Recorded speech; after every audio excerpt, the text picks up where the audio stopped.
Life in Bosnia Sarajevo, a land of loyal, beautiful women and pristine nature.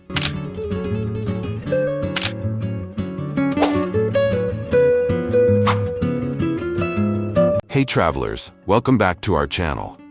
Today we're diving into an incredible adventure in Bosnia and Herzegovina, a hidden gem in the Balkans, nestled near the Adriatic Sea. This country is packed with history, culture, and stunning landscapes, and we're spending a week exploring its vibrant capital, Sarajevo.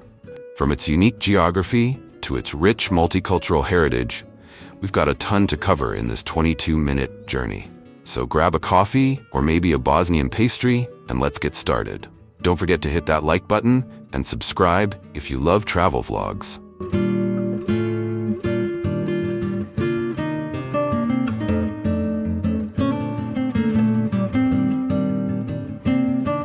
Geography of Bosnia and Herzegovina. Let's set the stage by exploring where we are. Bosnia and Herzegovina is tucked away in the heart of the Balkans, surrounded by neighbors like Croatia to the north and west, Serbia to the east, and Montenegro to the southeast. Spanning about 51,000 square kilometers, it's a bit smaller than Serbia, but almost identical in size to Croatia, and it dwarfs tiny Montenegro. Picture this: a land of rolling hills, dramatic mountains, and river valleys that feel like they're straight out of a postcard. Now, here's where things get really interesting. Most people assume Bosnia is landlocked, but surprise, it's got a tiny 21-kilometer sliver of coastline along the Adriatic Sea in the town of Neum. That's the second shortest coastline in the world, just behind Monaco's 4 kilometers. Neum is so unique that it actually splits Croatia's mainland in two. To get around this, the Croatians built the stunning Pelješac Bridge, a sleek engineering marvel that lets traffic flow without crossing into Bosnia. This little coastal strip is more of a geographic quirk than a beach destination, but it's such a cool fact about Bosnia. Imagine standing here, with Croatia on both sides and the sparkling Adriatic in front of you. It's like Bosnia's saying, hey, we've got a piece of the sea too. Have you ever visited a place with an unexpected coastline like this? Drop it in the comments. I'd love to hear your stories. Beyond Neum, Bosnia's geography is all about its cities and natural beauty. The capital, Sarajevo, sits in a valley surrounded by the Dinaric Alps, while other gems like Mostar and Tuzla offer their own charm. With a population of about 3.5 million, Bosnia is a cozy country, but its landscapes and cultural diversity make it feel massive. Stick with us as we head to Sarajevo next.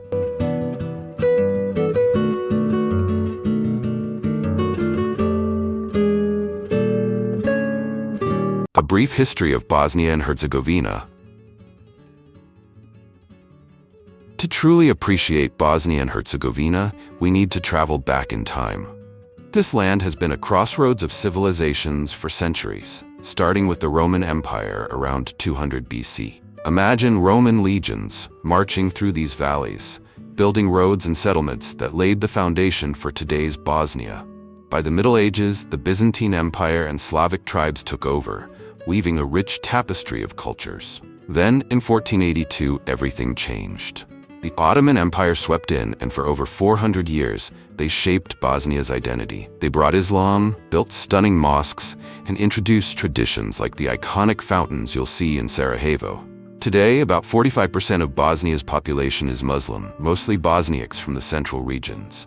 Meanwhile, the south has a strong Croatian Catholic presence, about 17%, and the north and east are home to Orthodox Christian Serbs, making up 38%. This mix of faiths is what makes Bosnia so unique. They call Sarajevo the Jerusalem of Europe for a reason. Muslims, Christians, and Jews have lived here together for centuries, creating a vibrant cultural mosaic. You'll see mosques next to churches and synagogues, all coexisting peacefully. It's a powerful reminder of what humanity can achieve when we embrace diversity. But Bosnia's history isn't without its dark moments. In 1914, right here in Sarajevo, a young Serbian nationalist named Gavrilo Princip assassinated Archduke Franz Ferdinand of Austria-Hungary. That single act on this very bridge set off a chain of events that led to World War I. Today, the Latin Bridge is a tourist hotspot, with a museum dedicated to that fateful day. Fast forward to the 1990s, and Bosnia faced its most tragic chapter, during the breakup of Yugoslavia. The Bosnian War was devastating, with estimates of 200,000 lives lost and over 2 million people displaced. Sarajevo itself was under siege for nearly 4 years. Yet the city's spirit endured. Walking through Sarajevo today, you'd hardly believe it went through such hardship. The city has rebuilt itself with resilience and pride, blending its Ottoman, Austro-Hungarian, and modern influences into something truly special. What's a city you visited that bounced back from a tough history? Share it in the comments. I'm curious.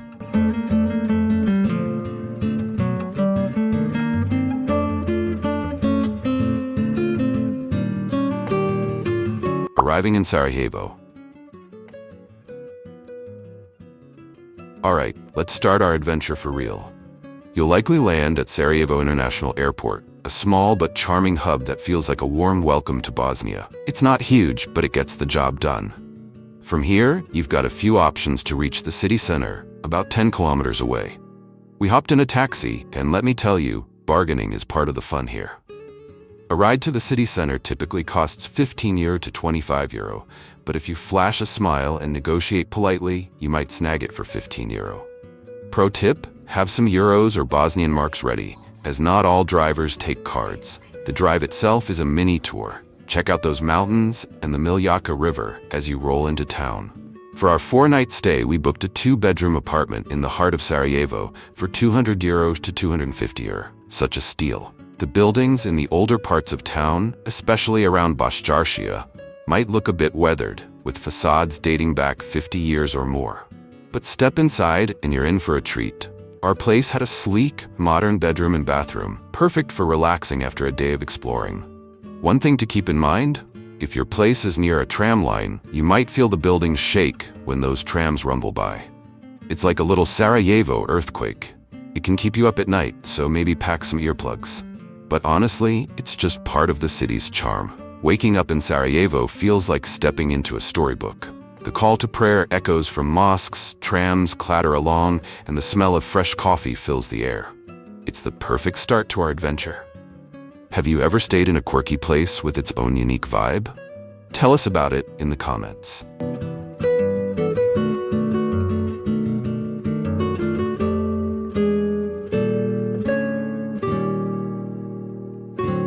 Exploring Sarajevo's Baščaršija Bazaar. Welcome to Baščaršija, Sarajevo's historic bazaar, and the heart of the city's tourist scene. This place is alive with energy. Think narrow streets, colorful shops, and the smell of freshly baked pastries. Speaking of food, Bosnians love their breakfast pastries, like burek filled with minced meat, cheese, or potatoes, often served with a side of watery yogurt. Trust me, these are some of the best pastries in the Balkans. A hearty portion costs just 10 to 12 Bosnian marks, or about €5 to €6. One thing to know before you dive in, cash is king here. Over half the shops and restaurants in Baščaršija don't accept credit cards, even the big ones. You'll need Bosnian marks, km, or euros. €1 equals about 2 kmers. Also, fun fact, the higher the bill's value, the larger its physical size. So stock up on 20, 50, and 100 km bills for easy transactions. This is the Sebilj Fountain, Sarajevo's most iconic landmark. Built during the Ottoman era, it's a symbol of the city's hospitality, offering free water to locals and animals alike. It survived the 1990s war and is now a hotspot for photos. Word of warning, in spring and summer, it's so crowded you might struggle to get a clear shot. Have you ever visited a bustling market like this? Drop a comment below and tell us your favorite bazaar experience. And if you're loving this vlog, give it a thumbs up to keep the adventure going.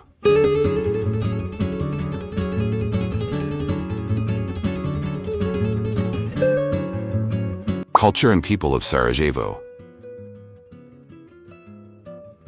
What makes Sarajevo truly special is its people. This city is a melting pot of cultures, and you'll see it everywhere. Women here are often well-groomed, with light skin and a mix of styles. Some wear colorful hijabs or burqas, while others go for modern looks. Men tend to be tall, with brown eyes and minimal facial hair. The majority of Bosnians have blue eyes and dark hair, and you'll notice a lot of young families with babies named Amina, Sara, Harun, or Ali, names rooted in Islam and Christianity. Mosques are not just places of worship here. They're social hubs where people chat and relax. You'll find clean drinking fountains everywhere. So skip the €1 bottled water at kiosks and fill up for free. The city's diversity extends to language too. Bosnian, Serbian, and Croatian are spoken, and they're so similar that saying "Zdravo," hello, or "Hvala," thank you, works across the board.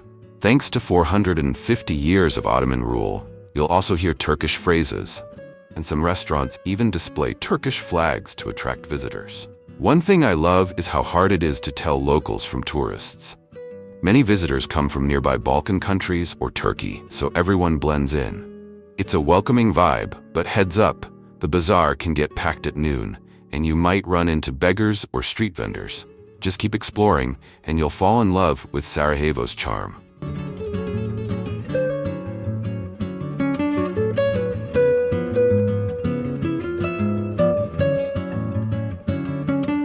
Practical travel tips. Before we wrap up, a few travel tips. First, plan your shopping. Most supermarkets are closed on Sundays, so stock up on essentials like water on Saturday. Second, don't expect to use your credit card everywhere. Hotels and supermarkets are fine, but bazaar shops and restaurants often want cash. Why? Some say it's to avoid bank fees or taxes, but it's just part of the local vibe. Lastly, if you're staying near a tram line, bring earplugs. The shaking can be a bit much at night. But honestly, Sarajevo's quirks just add to its charm. This city is a perfect blend of history, culture, and modern life, and it's a must-visit for any traveler. That's it for our adventure in Sarajevo, Bosnia and Herzegovina. From the historic Baščaršija to the delicious burek and the warm hospitality, this city has stolen our hearts. Have you been to Bosnia, or is it on your travel list? Let us know in the comments below. If you enjoyed this video, smash that like button, subscribe, and hit the bell for more travel vlogs. Next week, we're heading to T's next destination, e.g. Mostar or Dubrovnik. You won't want to miss it. Thanks for watching, and we'll see you in the next adventure.